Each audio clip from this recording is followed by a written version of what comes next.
Welcome everyone to Going Through Game of Thrones. My name is Triple S, and in this video I'll be talking about the 9th episode of the first season, Baelor. I'll be going through what I like and dislike about the episode, what I feel it does better or worse compared to the source material, and I'll also bring up anything I find interesting or noteworthy enough to mention.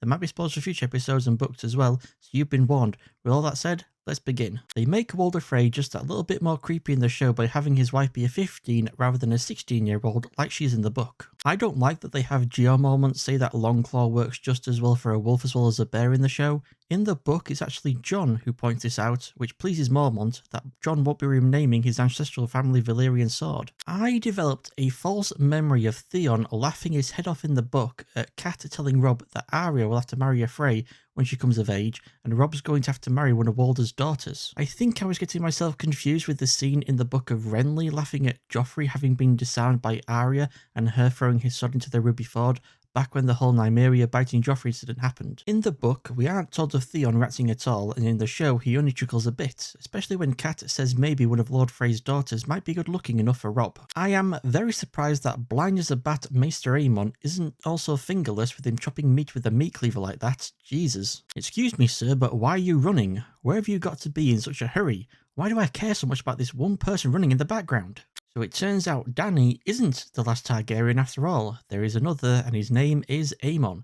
I guess because he's so old, and even when his family was being murdered and his entire house destroyed, he stayed loyal to the Night's Watch. Robert decided not to have him killed, despite his constant raging hard-on for killing Targaryens. I find it a shame in the show we don't get the iconic bloodflies buzzing around Drogo and crawling on him as he rides along in a stupor, emphasizing how weak and close to being a corpse he is. It's also a shame that we didn't get the full fight between Drogo's Blood Riders and Jorah and Dany's cars, since it apparently had to be cut down due to time constraints. At least we got to see Jorah and Quotho fight, even if Jorah's only injury in the show is a cut to his cheek. In the book, he has half an ear chopped off, and Quotho's arrow lodges in Jorah's hip, giving the knight long enough to lop Quotho's arm off, then swing his sword into Quotho's head so hard it pretty much just explodes. I prefer in the show, though, that rather than getting stuck in Jorah's hip, Jorah traps Quotho's arrow in his armor, reminding us of this conversation with Akara in episode 3 about the advantages and disadvantages of wearing armor. While hearing Miri Mazda's chanting and the demonic screeching coming from Drogo's tent is neat and all, I would have liked to have seen the dancing shadows of inhuman figures, the Great Wolf, and the man wreathed in flames, like what described in the book. Lots of theories about what these shadows that apparently only Dany can see represent. The Great Wolf could represent ice, whilst the man wreathed in flames obviously represents fire, so then the icy wolf could be a Stark, the flaming man a Targaryen, or the wolf could represent the Great Other, the god of death, and the flaming man R'hllor, the lord of light. There are also similarities to the Tower of Joy. Drogo's 3 Blood Riders represent the 3 Kingsguard guarding the tower, and inside the tower the forces of life and death are at work, with Drogo dying and Miri trying to save him, we assume, by sacrificing his horse, and Lyanna dying whilst giving birth. But none of that has any bearing on the show. We don't see the shadows in the tent, and at the Tower of Joy there are only 2 Kingsguard instead of 3. I love how Shae looks in this scene, her makeup, her clothes, she looks hot as hell. Hotter than that candle burning Tyrion's pretty soft skin. Apparently Bronn's been north of the wall, and the reason he gives for why is work. How mysterious. A theory I've heard is that it's similar to how Davos has also been north of the wall for work purposes. In A Storm of Swords and A Dance with Dragons, we learned Davos was a cabin boy on the ship Couplecat, which sailed past the Night's Watch castle Eastwatch by the sea to trade weapons and armour to the wildlings beyond the wall. Maybe Bronn did something similar once upon a time. It's now that Tyrion tells Bronn and Shae about his wife Tysha. In the book, he tells Bronn this when they're out camping in the Vale of Arryn, and he tells Shae in A Clash of Kings. He leaves out, though, the last part of the horrific tale that after all the guards had their fun with Tysha and paid her a silver coin each, Tywin made Tyrion also have sex with her and pay her a gold coin, as Lannister men are worth more than other men. You utter bastard, Tywin. Shae says Tyrion should have realised Tysha was actually a whore because no woman would jump into bed with a guy a few hours after almost being raped by 2 others.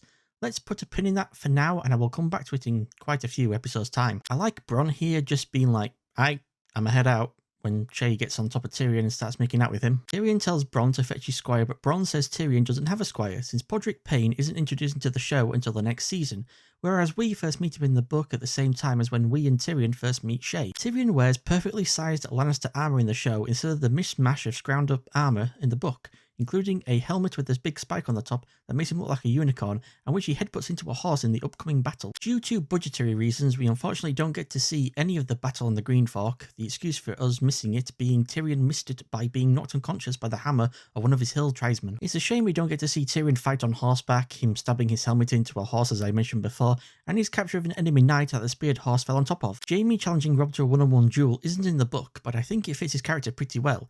He's been defeated and taken prisoner by a boy who's never been in battle before, so he tries to regain what respect he's lost by trying to get Robb to face him, since he knows, as does Robb, that he'd probably win. In the book, Robb orders Jaime to be placed under a heavy guard to keep him safe from Lord Karstark, since Jaime managed to kill both of Karstark's sons, along with the Darren Hornwood. This has shaken Robb that these men died to protect him, but if they weren't there when Jaime had managed to reach Robb, it would be Kat mourning for her dead son, and not Lord Karstark mourning for his. Though I can understand why it was left out of the show, I would have liked to have seen Arya use the last piece of advice Syrio gave her that saves her from being captured like it does in the book. Trying to think of ways to get out of King's Landing, she heads down to the dock and spots the Wind Witch, the ship Ned had hired to take her and Sansa back to Winterfell, with Winterfell men on board. She approaches the ship, but using the true seeing Syrio taught her, she notices she doesn't recognise any of the Winterfell men, realises they're not Winterfell men, they're Lannister men in disguise meant to lure her in. Luckily, they mistake her for a beggar boy and she runs off. The only reason Ned is marched through the crowd in the show is so that he can spot Arya at the statue of Baelor and then yell Baelor to Yoren as he passes him to make him see her. In the book, Ned's execution takes place in an Arya POV chapter, so we have no idea if he did manage to get one last Akuta at the statue and Yoren spotting her was just luck. Have any of you heard the theory that since we see pigeons flying after Ned gets decapitated, it implies he walked into one of them? And that the pigeon we later see Arya decapitate in the second episode of season 5 was actually her father. One of the most believable theories in my opinion. So those were all my thoughts on the 9th episode of the first season of Game of Thrones, Baelor. If you think I missed anything important or interesting, put it in a comment below along with your own thoughts on the episode. My most liked part of the episode goes to the drinking game scene with Tyrion, Bronn and Shae. So glad the runtime was running short and they shot this emotional, character driven and character developmental scene that wasn't originally going to be in the show at all. Like they were just going to leave out the whole Tyrion once having a wife plot point from the show entirely. And my most disliked part of the episode goes to Jon not being the one to point out Longclaw is a name that works just as well for a wolf as a bear. Just like, why couldn't he have been the one to say it? Thank you all so much for watching. If you have any advice on what I could do better for the next video, please leave it in a comment below. Don't forget to like, subscribe, ring that bell, and follow me on Twitter at @SSS_YouTube. I'm also on Odyssey at @SSS:83, so follow me on there if that's where you prefer to watch videos. Thank you again for watching, as I'll see you all next time. Goodbye.